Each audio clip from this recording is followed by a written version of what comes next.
we started with one single community. If you're not embarrassed about your MVP, you've probably built too much. We basically said that we will not put a limit on number of people that can join the community.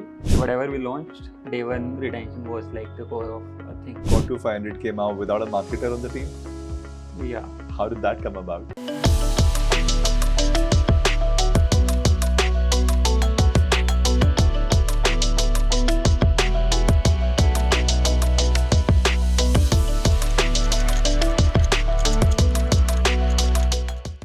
User engagement and retention is a crucial but least understood aspect of growing a successful business. We are here to change that. Hi, this is Ankur. Join me as I dive into conversation with the best and brightest minds in user engagement to help you navigate the why, what, and how of this subject. And welcome to one more episode of the State of Retention Marketing podcast. I try to bring in people from the marketing and product and founder ecosystem to have conversations around a subject that should matter to a lot of us: user engagement and retention. We link it very strongly to the build of a sustainable business. And today I have here Vipul. Vipul Allawadhi runs a company called Kutumb. A very interesting play on how community play can work out in a context of India. And I would let Vipul really run his introduction and tell us where he's come from, what his journey has been, and what led to the start. So we are a community play for Indian audiences. So anybody who's basically a non-English speaking user in India is our target user base. We basically serve communities in 10 languages, all of them Indian languages so far. Been doing this for about 2.5 years now. Prior to this, my backgrounds are basically from a town in Haryana called Sirsa. Went to IIT for studies, and started my career with a small startup again called Xyloon, which might not appear on my LinkedIn profile today. So, but that's where, and then even prior to that, my startup journey actually started way back in college, wherein I did a couple of internships with a few of the startups. One of them was Lenskart, and it's a big company today. So, just had a very sort of innate inclination towards startups by, I think, the virtue of just being able to test the waters out in the early phases of my career. So had that in mind, joined Xyloon as my first company, which was a seed stage startup at the time.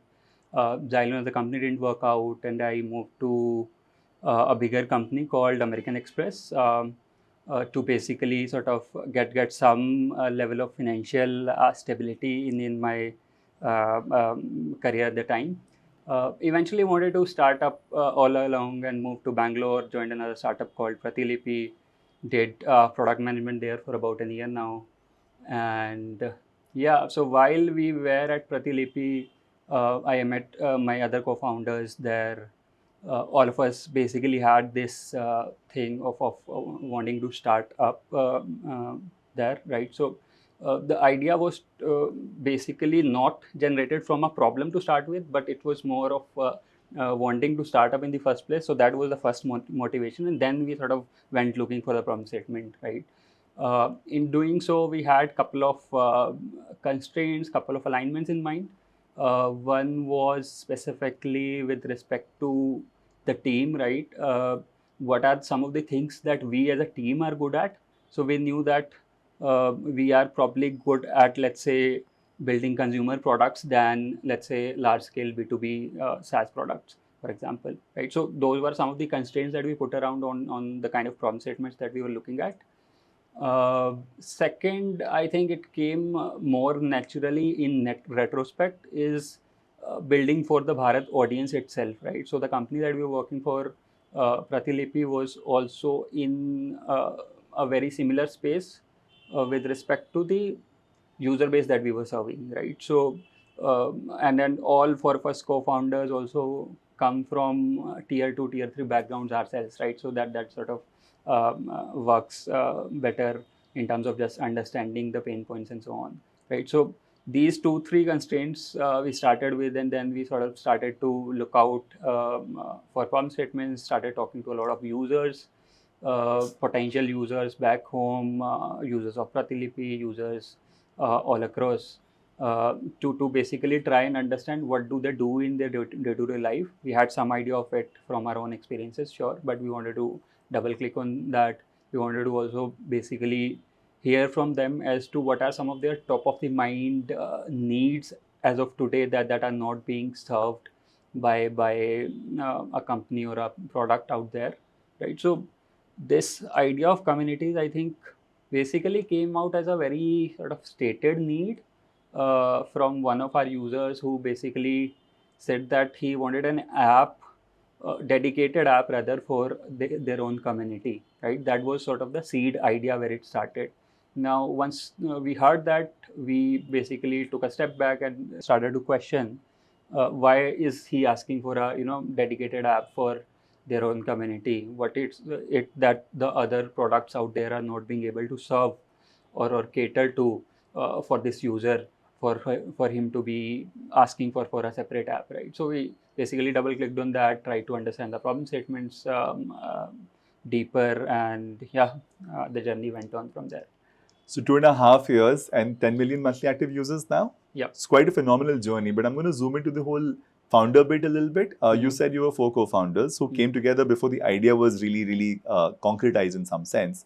And this was because you got along well with these people, or was this more thought through into the kind of complementary skills they're supposed to bring to the table? How did this choice of founders come together? Yeah, so I think it was more around just wanting to start up in the first place, just aligning ourselves to sort of the common interest to start with. Obviously, there was some level of complementary skills that played into it, but I think the primary factor was some level of alignment on the interest and the lookout and the problem statement itself. And given that all four of you were at Pratilipi, help matters in terms of understanding the market you're going after, which is the Bharat, the Indian language market. Yep. And you're now covering 10 languages, as you said, right? All right. So now we have the co-founders. You've zoomed into the community application because the user had strong opinions about this, and you dug deeper into the why of it. And then what was the journey like? So from the concept to prototyping to getting the first 100 users in, what was that journey like? Basically, we started with one single community. So we didn't really want to basically develop the platform, let's say hundreds of communities, and then later found out whether it works or not. So what we said, let's basically break it down to a single community. Let's try and make it work as a product, and then take it from there, right? Again, stated it was a dedicated app for a community, but starting out, we knew that obviously we can't do one app for each community. So we had a platform play in mind for longer term, but we wanted to sort of prove it out to ourselves for a single community at least, right? So we started out with a community called Teachers of Rajasthan. So essentially all the government school teachers in Rajasthan basically came together on that community. So that was the first one. Basically launched the app with that name itself, right? So the headline on our Play Store at the time basically said teachers community, Rajasthan teachers community, right? So brought in a couple of people who we were already talking to while doing the user research, right? So that's the interesting bit, right? Wherein you at least have first few users, single digits, if not tens of them already, if you're building a useful product, because that need would have basically come from some or the other user, right? So those are the people we started to onboard, right? These were admins of communities of similar sorts on other platforms. They were running small or big groups on other platforms. We brought them in, they liked the product, at least the first MVP of it. They started to bring in some of their members from those platforms to Kutumb, right? So that was the first few users on the platform. Obviously, it didn't work out in the first go itself. When we took the first version to the admins who wanted to be on board, they didn't like the product. There were a lot of things missing. We took that feedback, iterated on it very quickly, and sort of after third or fourth iteration is when the guy eventually sort of started to like it to a point wherein he was able to tell other people in his community to come and join that platform, right? He has to basically go out and then ask other people to join this platform. So it has to really make sense for him to be able to do that. So the quote that I've heard often is, if you're not embarrassed about your MVP, you've probably built too much. Yep. And was this something as a product person very cognizant of? Because you said your MVP was really a very stripped down kind of version, which was not good enough, which is not good news, maybe good news. But then you figured that path forward from there fairly quickly. So what was the definition of this MVP in your current way of looking at it? Yep. So basically, if you zoom that back to the stated need, right? Basically, that guy wanted an app for their community, and what he said was, people are, and then if you sort of double tap on that, the need there was one on platforms like WhatsApp. He was not being able to manage, let's say, a large community. WhatsApp that at that time didn't allow people more than 256 members, right? On another platform like Facebook, the community aspect of it is quite hidden from a UX standpoint, right? So the discoverability was a challenge. So these, I think, two major problem statements that is what we wanted to solve for, at least in the first go, right? So we basically said that we will not put a limit on number of people that can join the community. We will show the community right in front, right? In this case, the whole product was for single community, so that sort of amplified the whole solution to the problem. So yeah, these two were the things that we wanted to basically test upon. Rest was a vanilla app in that sense that you could post things, you can consume content, you can have like on them. Even commenting was not there, for example, right? So people would just post content, other people would get notified of that content, and yeah, that's really about it. So you pretty much started off as like an infinite size WhatsApp group. Yep. And which was where the guy was happy to socialize this, or was he asking for more before he would do that? You know, they were asking for more, right? So obviously WhatsApp groups, maybe if you look at that, there are features and functionalities that's not bare bone, right? It looks simple, but it's not in that sense, right? So more features, more needs came in when they saw that, okay, this is something that could work, but I need this one more feature to be able to actually make it work for me, right? So for example, people could post, but that person couldn't really see who are other members in the community, right? We didn't really build it out per se, right? Now within that, people wanted to basically see that where are my members coming from, right? So from each state and city, they want to see how many members we have from each state and city. So we built a members directory in accordance with that, right? So that was probably the second feature, and so on, right? So they wanted to also showcase their team on the app. So, you know, building out a team page on the app, showing all the admins and moderators and so on of the community. So yeah, these were some of the features that came in before it actually started to make sense. I would say this is a 0 to 1 kind of very, very hands-on, very conversation-driven with the current set of users, I would imagine. That took you to a certain level. And at what point did you start, let's say, stepping back from the conversation side of things to the metric side of things? And I'm sure there was a transition of some sort. It's not like one fine day you'll stop talking to people. But how did that kind of start, where you start to now look at, okay, how many conversations I'm having per day, or how many people are opening my app every day, and so on? At what point did that start for you? Yep, sure. So I think it's actually been both from day zero, I would say. Not maybe day zero, but let's say whatever, like, you know, from the point, let's say we started to have double-digit number of users, metrics was a thing.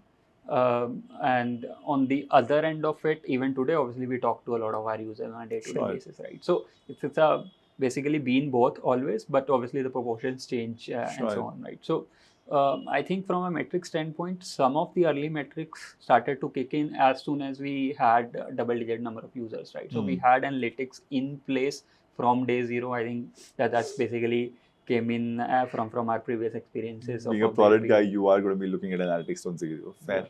Yep. So yeah, double-digit users, we were looking at their retention on that day itself. What were these metrics? So retention can be in multiple ways as well. There is the D7 versus the M5 or whatever. So what were the start things? With day one, right? So I mean, install to next day. Yep. So like whatever we launched, day one retention was like the core of things to start with. That was the closest sort of metric that you can leading most metric that you can track in terms of retention. Even prior to that, engagement, right? If 10 people are opening the app, how many of them are actually really engaging with the content, consuming the content?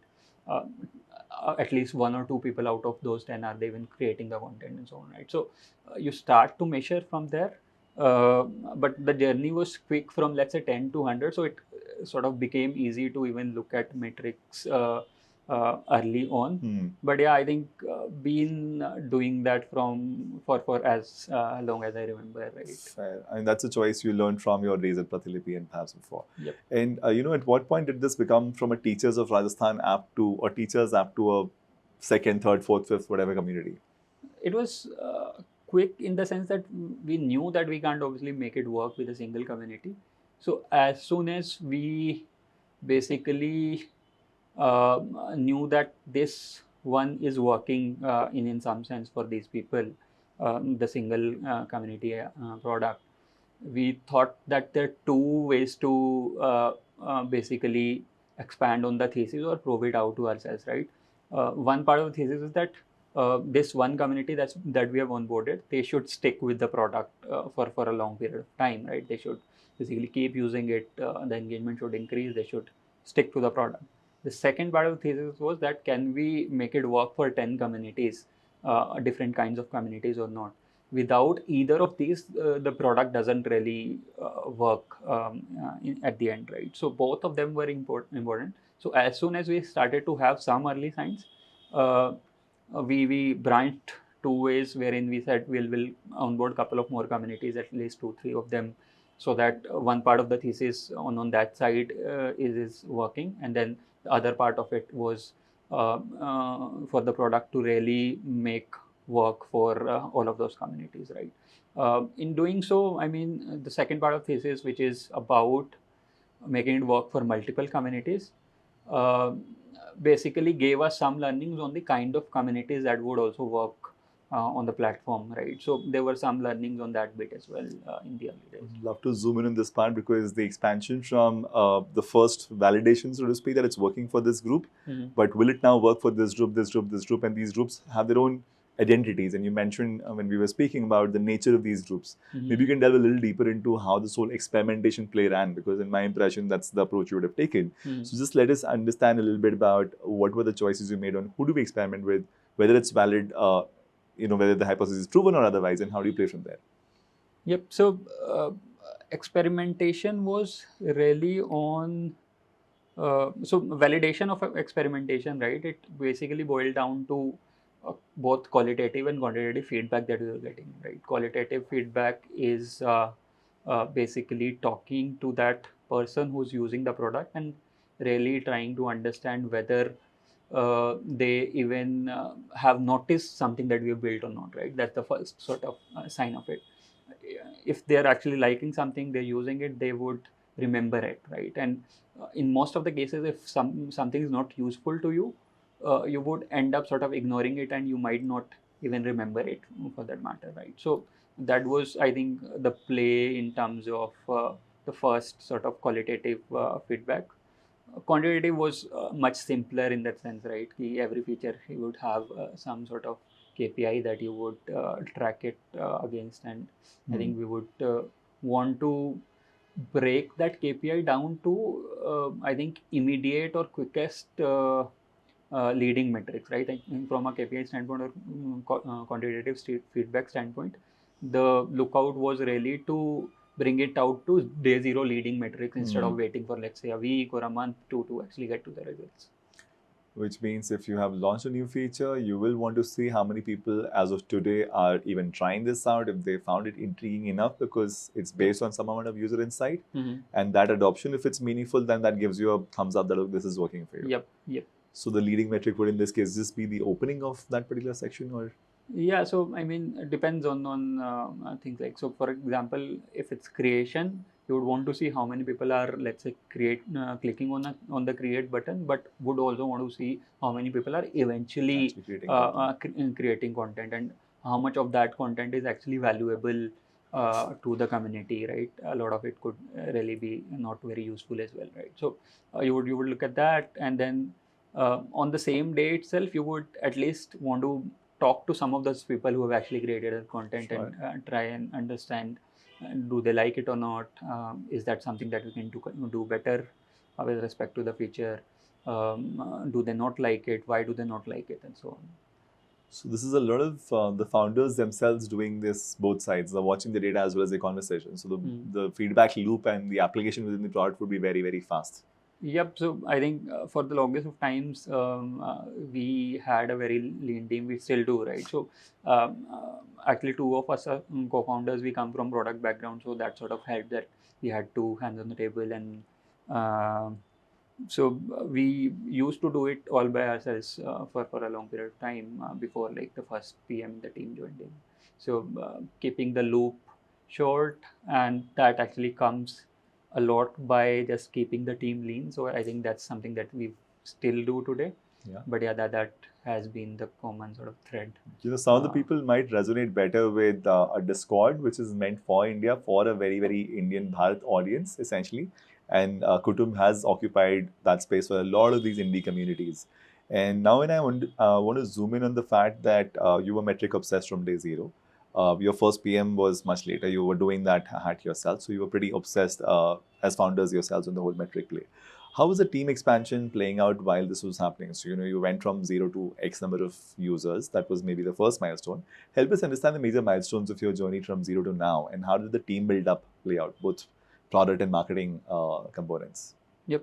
So team-wise, I think we have just 4 PMs in the team as of today, right? So that's the precursor to. There's not been a lot of expansion on that front. Sure. So there's not a lot of milestones that I can talk about, but I think it was more need-driven. We didn't really hire for the future, and then you might want to do that if you are a growing company, and then you could foresee some of the needs that would come your way, but in the early journey that's not the case, right? So now we've started to do some of that, but early on we really hired when we were sort of sure or squeezed out on some of the things that we were doing, right? कि ये अब हमसे तो नहीं हो पा रहा है, we need help, and let's get somebody else on board who can do this full time, more with more focus and so on, right? So that was the hiring framework early on, and that common thread still sort of remains, that we don't hire unless we are very, very sure that we can give enough to that person for them to be motivated and consumed, right? So that's the common thread. So that happened for product first, because a number of things that we were doing within the product, and we hired first PM, and then we sort of stopped there for like 1 year. Post that, we didn't hire another PM. Last 2-3 people have come in last 1 year or so. So that started with product, and then marketing came in much later, wherein we basically hit a scale of more than, I think, 500k DAUs. Is where marketing came in, wherein we thought that okay, the initial traction is well and good and it's working out, but then you also need to systematize it to a level wherein you can scale it to 10x, 200x of that. Yes, you got to 500k now without a marketer on the team. Yeah. How did that come about? What were the things that helped this build up? Yeah, so I think having more people in the team within the founders definitely helped. So we sort of had a complementary and self-sufficient skill set within the founding team. I think that's something that helped. So between me and Abhishek, we switched gears here and there, but both of us did both product and marketing at different times. So I think being able to do that within the founding team is I think the key to. Amazing. At what point did you spend the first dollar on acquiring app installs or activations, however you define it? Okay, so that's an interesting one. So on the end installs, we don't spend any dollars even today, right? Okay. So our model is that where we basically onboard the community moderators or the admins who are running the community, and they bring in their users, right? So the end users is something that we don't really acquire by ourselves. It's the job of the admins who are running the community. They bring in their users from wherever they want to. Acquiring the admins for the longest of times again has been very organic. So we do a lot of branding campaigns to acquire those admins, but direct acquisition even for them is a difficult one. So I think more on the branding and education side of things, we started early on, and beyond a point, obviously, beyond the 500K mark that I talked about, right? That is when we started to spend some bit on acquiring the admins and such. But for the end installs, we still, even today, we don't spend anything. So, but this is still the same major app called Kutumb, which will have different communities within that overarching structure, right? Which means each admin will come in, create an account, create his community, and start inviting people to install that app and enter that community, so to speak, or join that group, so to speak. And within the context of that group, you have different components of community elements involved. Sure. And from a 500K DAU is quite a substantial number to kind of wait till that point where you have meaningful PMF, meaningful number of different communities running. And within this framework, you mentioned about communities which are oriented in India around maybe religion, maybe around caste, maybe around social topics. What did that spectrum look like in terms of validation that you know now that this kind of communities we can deal with? This is still new. So what was that journey of evolution? Okay. So I think the kind of communities that basically are created even today, it lies across different dimensions that the person sort of relates to or associates to in their own day-to-day life, right? So if you think about somebody who's a Hindi speaker in a town in Madhya Pradesh, they would associate with, let's say, communities that are around their locality or their city or a village, right? They would probably associate with one or the other deities or religions that they follow, right? They would associate maybe with the kind of profession that they are associated with. So teachers are a good example, right? So a lot of trade unions and unions and stuff like that. You also have interests on the board, but then it tends to be somewhat political more often than not. And then I would put both religion and politics in the interest bucket. And beyond that, in South, we've seen, for example, a lot of fan communities or fan clubs for a lot of actors in the South, right? So these are different kind of communities that sort of came in. What we realized is that uh, anything that has a very deep connection in the offline world is basically what sort of gets transferred and gets replicated on the platform as well, right? So if you think about a use case or an interest that is fickle in nature in the offline world as well for that user, basically doesn't translate well into their behavior online as well. Interesting. The reason I asked that question is because every one of them might have their own nuanced needs and a separate PMF journey in some sense, right? Because where you're able to solve for teachers with a bunch of product components and features, how much of a difference would it be to solve for, I don't know, Rajnikant fans in South? And is that a substantial overlap, or was this a distinct journey for you to understand that PMF? I think probably 50% of it is obviously common, right? People create content, people consume content. So that's a loop that doesn't change with the kind of community that there is. Beyond that, some of the top of the mind needs apart from this core loop does change for some bit. For example, I earlier talked about the members directory bit, wherein people wanted to basically know where all my members are coming from. So that's maybe more suitable for somebody who's running a organized play, right? A trade union, for example, right? Versus for a Rajnikant fan club, that might not be that important.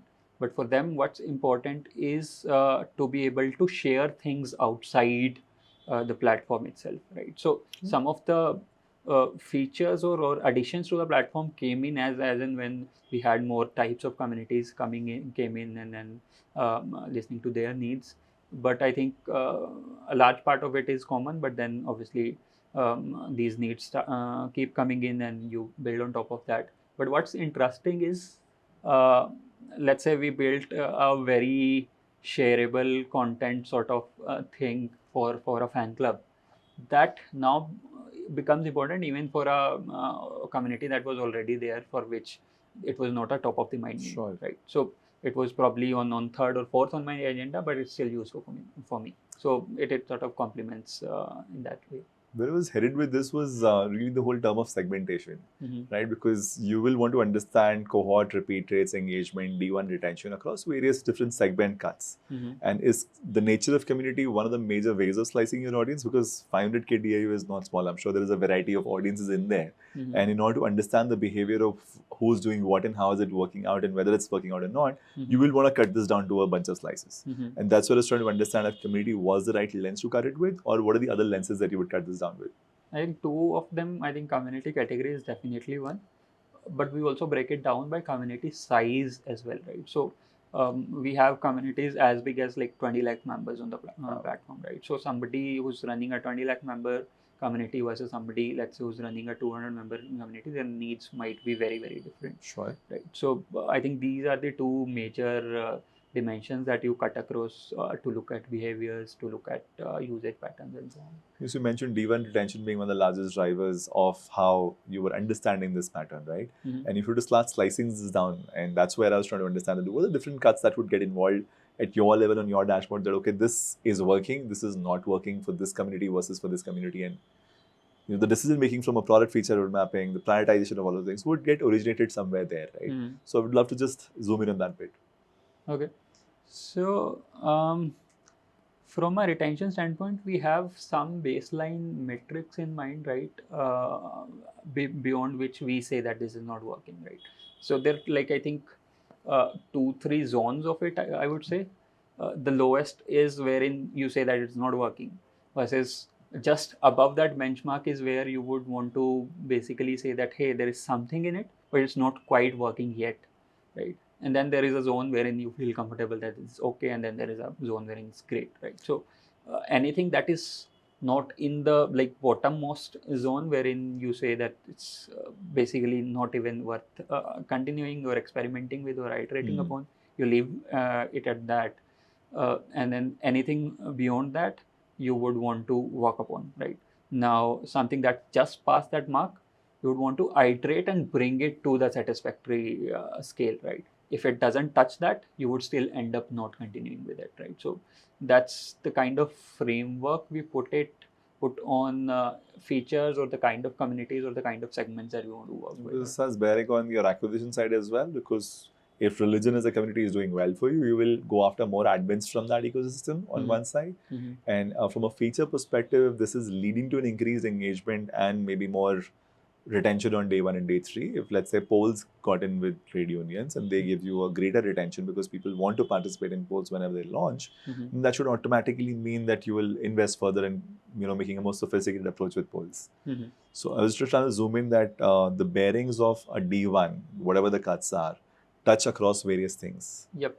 So yeah, you rightly pointed that out. So it cuts on the feature side of things, that whether I want to implement this feature or not, but it does definitely impact on the kind of targeting that we do on marketing side as well, the kind of segments that we reach out to and open up the platform for, at least from our effort standpoint, right? Obviously there would be people who would still keep coming in by their own, but then from our own reach out standpoint, we would want to target the segments that work the best. So, Vipul, what I was trying to zoom into was a lot of companies that do mobile app install-based affairs, they tend to optimize for the cost per install, and then they stop there, and then the rest of the journey is handshaken to somebody else. And not necessarily you will see people looking at D1, D7, D30 in the light of what kind of customers are they acquiring. Mm-hmm. So that's where I'm a little fascinated when you say that, okay, now if you know that this is working for you, it also goes back as feedback to the acquisition side of things to play it out. And in some sense, how does this orchestrate? Is this a conscious choice you've tried to make sure that the teams talk to each other? Because the guy who's acquiring customers vis-a-vis the guy who's retaining probably have different teams with different priorities. Yep. So how does this play out in your case? Okay, so it's not different priorities, I would say, because for even our marketing team, retention is part of their KPI, right? They just don't end at acquiring the users per se, right?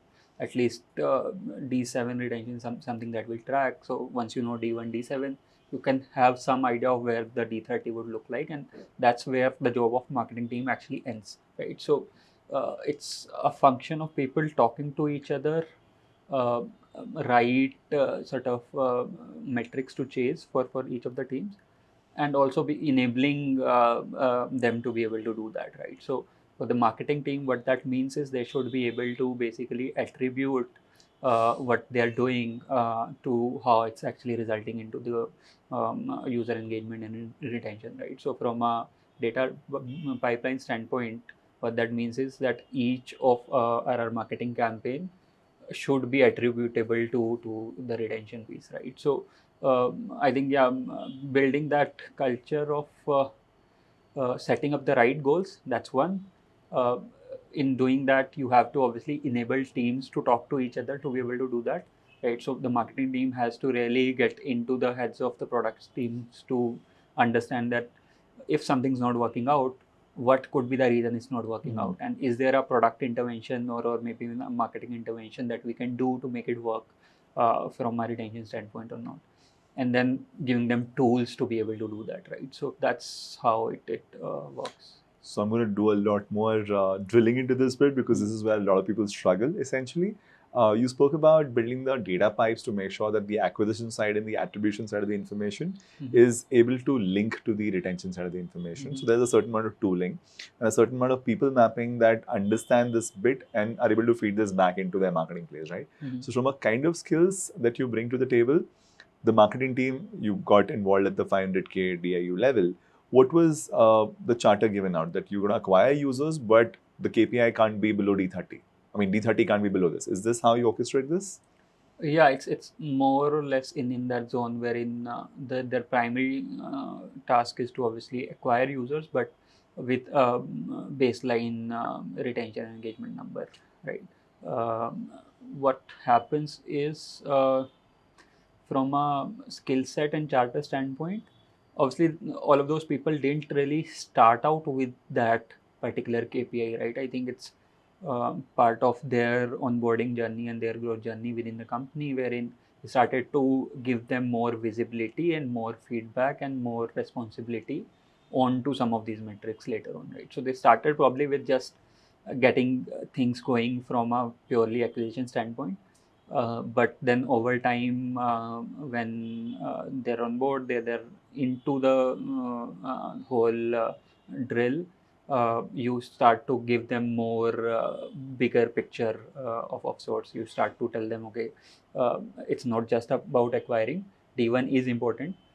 This viewpoint for them to be able to develop that, it takes some time, but then eventually over time, that is what we wanted to do. Which is where the culture and the founders really drilling this down becomes super critical, because otherwise they're fighting their own battles and you're actually making their job maybe 2x or 3x harder. You know, to get an install for a certain cost was hard enough already because of the nature of competition. And now you say it's not enough to get installs, it's also important to get the D7, D30 sorted. And you mentioned a certain bit about the whole admin play in terms of getting more community admins into the game as a critical way of expanding. And I'm trying to understand the whole retention metric for that guy might look a little more nuanced in terms of things he's supposed to do, right? When he came in, did he bring 10 more people in or whatever? So what are those subsequent events that you link back to retention, which is not pure daily activity at D7 or D30, but there are other things that get involved? Yep. So I think from an admin standpoint, if you look at it, what you would want to see is one out of, let's say, 100 people that you're bringing in, how many are really getting activated. And when I say activated, for us, that means that all of these people should ideally bring in at least 10 people within their communities, right? That is when the community is activated. Otherwise, I mean, if you have like 2-3 people in a large broader context, it really doesn't mean anything to them. So community activation is one thing that you would look at. Then second is community growth itself. So let's say this is activated, is fine, but then you would want to see how many of these communities are actually becoming large communities, right? So that would basically tie back to the acquisition cost bit, right? So that's the same thing that we look at. And the third one is the members that are coming in from these two leading metrics that we talked about. We look at now these members that have come in, now what are they doing on the platform? Are they sticking to it or not? So that is where I think the engagement and retention bit comes in. So fundamentally, there's a lot of plumbing that gets involved in making sure these data pipes are all sorted, and you are talking about like matter of fact that this is available in D0. So in your sense, who's the architect of this entire data architecture to plumb all of this together? This is, in my impression, this is not something which is like available super straightforward off the shelf, right? Yep. So it's not even, I think, smooth even today. Some of it is still a lot of manually stitching of stuff on a weekly basis. But yeah, over time, just having that mindset that okay, this is a bread and butter of how we want to operate, that helped in pushing ourselves to look for tools, look for products that can solve it for us. So we basically iteratively built that pipeline over time, but then it's still not there yet, right? Because of just how complex the loop looks. Some of it is still manual, but the lookout has been, if you basically think of it from a marketing person standpoint, right?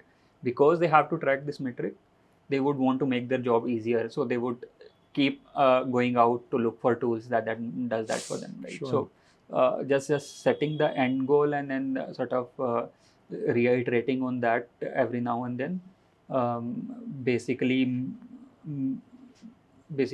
essentially meant that people would want to solve for the data pipeline bit along the way.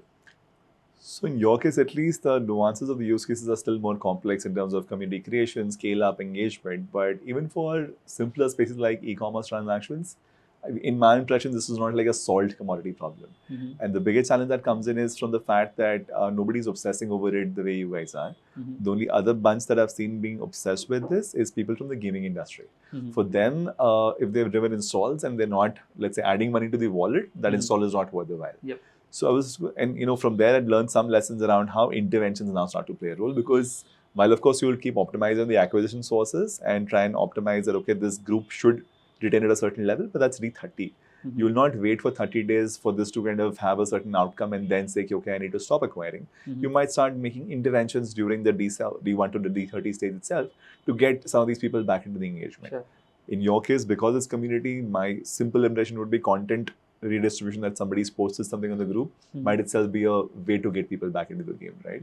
So what are the things that happen in the course of the user's D0 to D10 journey which have the largest bearing on him coming back to the platform? Okay. I think it's basically 2-3 things that are essentially core to the user journey.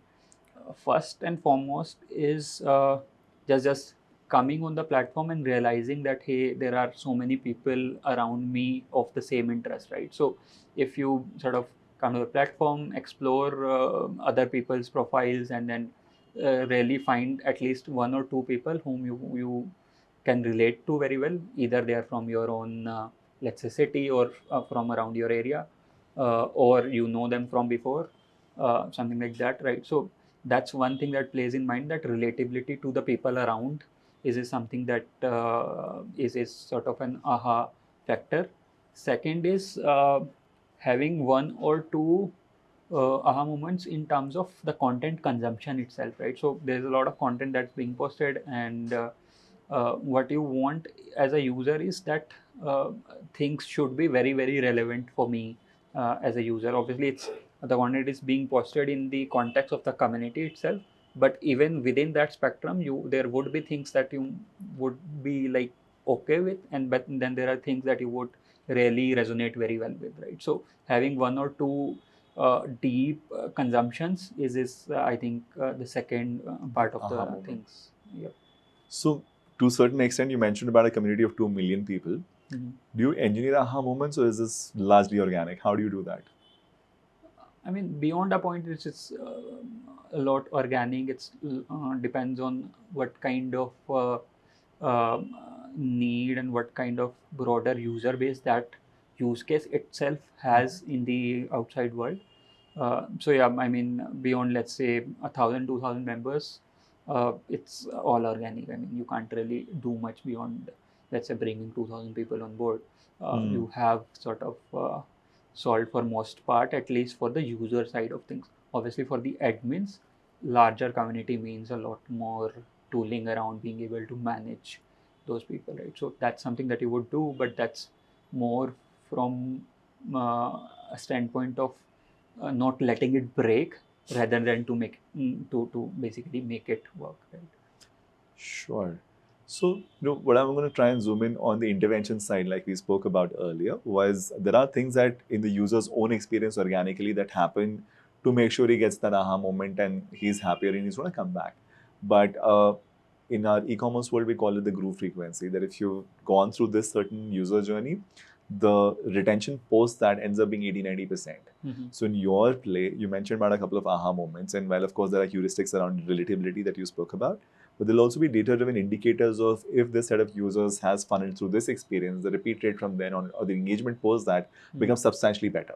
So do you engineer some of those user journeys in a certain direction, or enable better discovery of those sticky content pieces or sticky feature components to improve retention as such? Yeah, so two things that I talked about, right? One was connecting with other people. Second one is consuming the content. Sure. Right. So connecting with other people essentially means that you should have some tangible connection or interaction on the platform.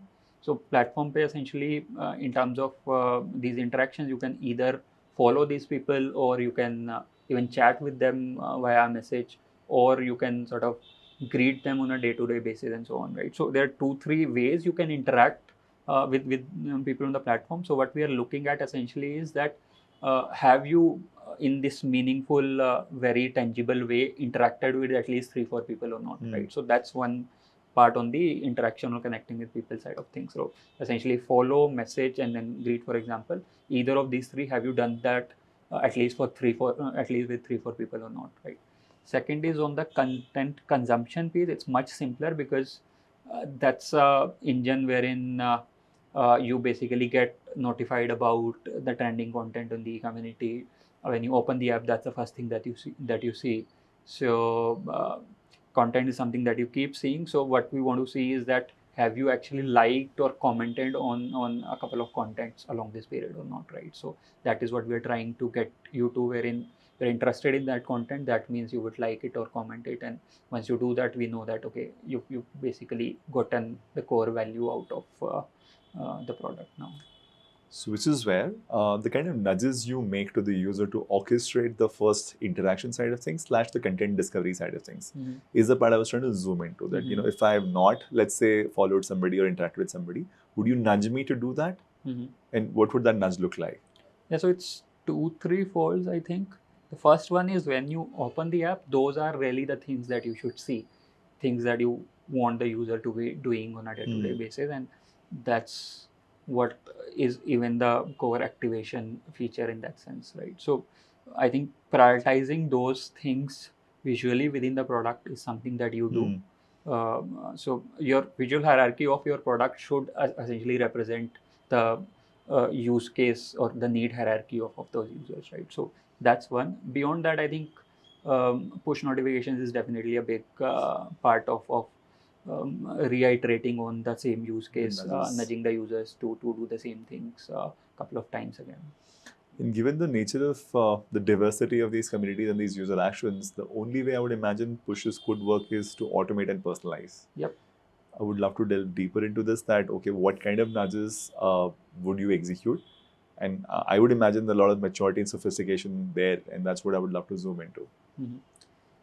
Okay. On automation side, I think actually non-automated is not a choice for us, right? So it's large product, large user base, doing things manually just not possible practically for us, right? So we've been doing so automation has been the default go-to way to do things, so that has definitely helped. So in terms of nudges, I mean, you would have to imagine the journey of the user in a lot more detail. Some of the examples that I could take is, for example, connecting with people, right? So if, let's say, somebody from your own city or state has joined the same community, it's more likely that you would want to sort of get to know them. So this is one of the nudges wherein if a user from your same city has joined the same community, we would notify them, hey, somebody call this and that from your own city has joined this community. Would you want to talk to them? Sure. Do you want to connect with them? Right. So that's one of the things that happens automatically if somebody is coming in. And this automatically would mean like a million odd pushes going on every day anyway. Yep. The second one is, let's say, on the content side also, if you're following someone and if they posted something of interest, you would get notified, hey, this guy has posted something, do you want to check it out, right? Third is more on the community level. You would also want to track some of the things that are trending within the community, irrespective of whether that's coming from somebody very closely relatable to you or not. At a community level, if something is trending, that's something that's relevant to you, right? So nudging those people out on content that's trending in the community. So these are 2-3 examples. There are many of them, but I'm sure. I wonder if you'd be able to put a finger on how many different such automations are running, and at what point in your journey did this start, and how mature is this now? Okay, number is hard for me to sort of runs into hundreds, safe to say? Not hundreds, but it'll be a double-digit number. Sure. Lower double-digit number, but for sure a double-digit one. And then, how many times a day is the question? Second question. No, more in terms of sophistication, because I'm sure you can identify nuances within each of these, and there are rooms to, let's say, break this down into now 2 different kind of nudges. Is what I was trying to understand. So, from a roadmap perspective, you said you have a 2-digit number at this point. Is this an active area of interest to find nuances within this and actually increase the number of automations that are at play? So it basically is more on the lines of looking for features or interventions themselves that are important, right? So once we set up, let's say, a particular, for example, I told you about people who are joining in from your city, right? Within city now, it's slightly hard to basically fine tune on it a little bit. Perhaps. But what you might want to do is, let's say, somebody, even if somebody who's not from your city, but in some way related to you, and there are ways for you to figure that out, then you would still want to extend this intervention, right? So, I mean, I would call it a separate feature and not a tweak within the same sort of intervention. But yeah, the core thesis that we will want to connect with relatable people.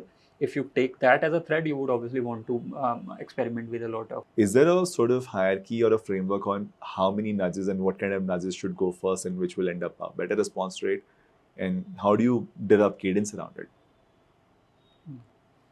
I think more than how many, I think it boils down to at least a twofold thing wherein how many and how relevant, both are equally important, right? Sure. If you, let's say, send a lot many nudges, but all of them are relevant, that's fine with you, right? For example, WhatsApp, you get messages all day long, but that's not something that sort of you get antagonized by, right? So that's on the relevant side of things. So both is factors you have to marry in and then come to a solution there.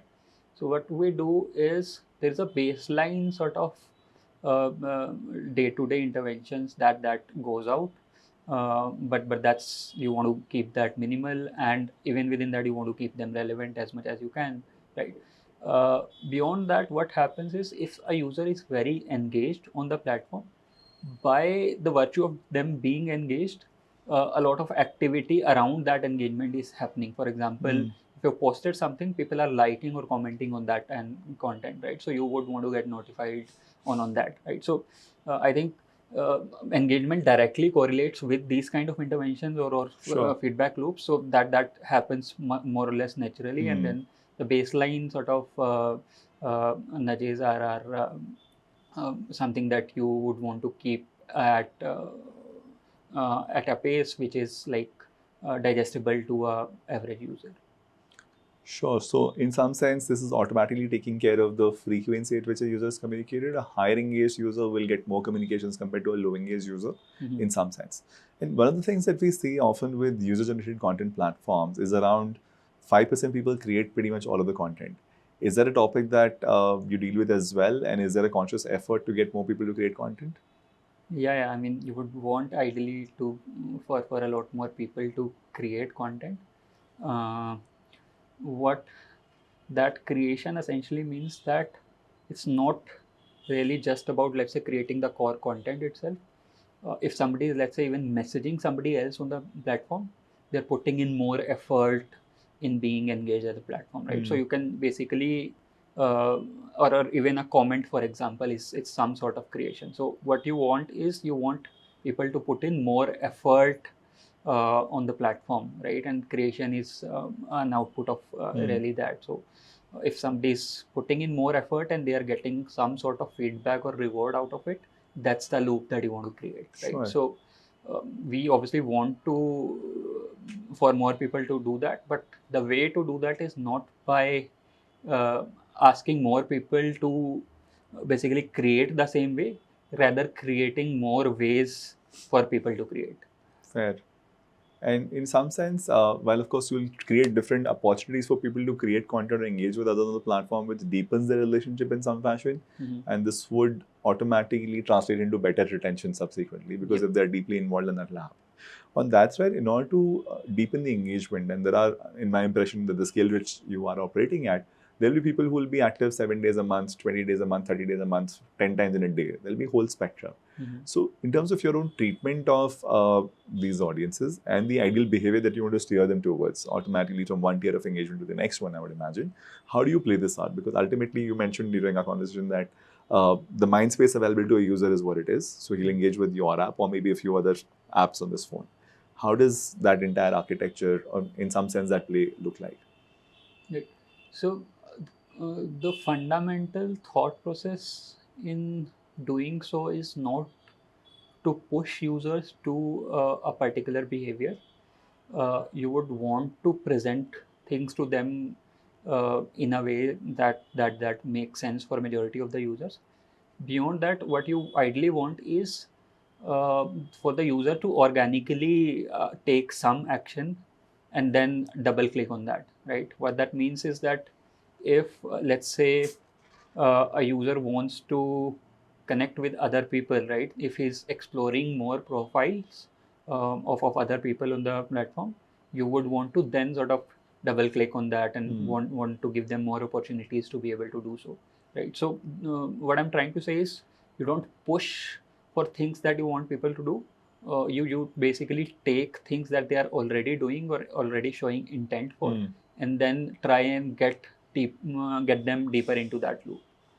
So in a very simplified e-commerce parlance, this is like if somebody is adding stuff to the cart and abandoning it halfway through, you might as well find a way to recover that cart instead of sending them something new. Yep. So some user behavior would trigger some kind of communication, which would ideally be a completion of that Of that loop itself. So in that sense, would getting people to join more communities be a natural path? Is that something that you steer people towards? Because if I have 4 communities, maybe I'll be 2x engaged, if not 4x. Yep. So I think again it ties back to the previous answer, is you would want to see the intent that the user has or not. So in terms of joining more communities, what happens is, if a user ends up joining a community that's not very relevant, it's actually basically much more detrimental than useful, right? So ideally you would want the user to discover communities, sure, uh, more often if they organically look for something, that's even better. You want them to join more communities, but you want them to be more relevant. I think that's much more important than just joining a few more communities. So I think for a long period of time it's been organic, wherein we didn't even give discovery as a feature on the platform. People were just getting invited to some of the communities by some of their peers, and that is the only way, that was the only way for people to join another community. We didn't really push for it. uh, Over time we have given some discovery layer, but it's still user has to put in effort to actually get into something, because if you're basically getting into a community which is not very relevant to you, and then you start to get a lot more content from there, it actually basically dilutes the value proposition that you have in mind for the overall platform.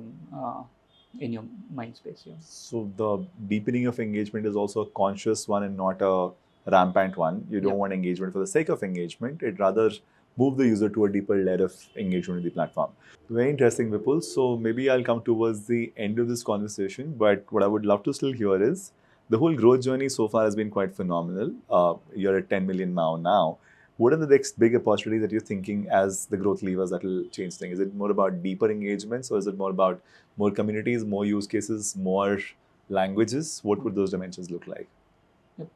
I think 2-3 things. Obviously, deepening the engagement is something that you would want to keep doing. So that's definitely there.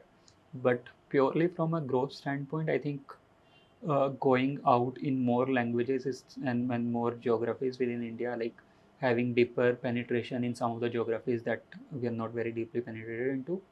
That's definitely one. Second one is to get to more use cases within the community space, right? At a larger theme right now, we cater to like 4 or 5 of the community use cases. You would want to basically look for more use cases, more types of communities that you can cater to from a growth parlance. And that's one more journey of PMF after another, right? In some sense. Yep. Is that the lens you put on every incremental discovery?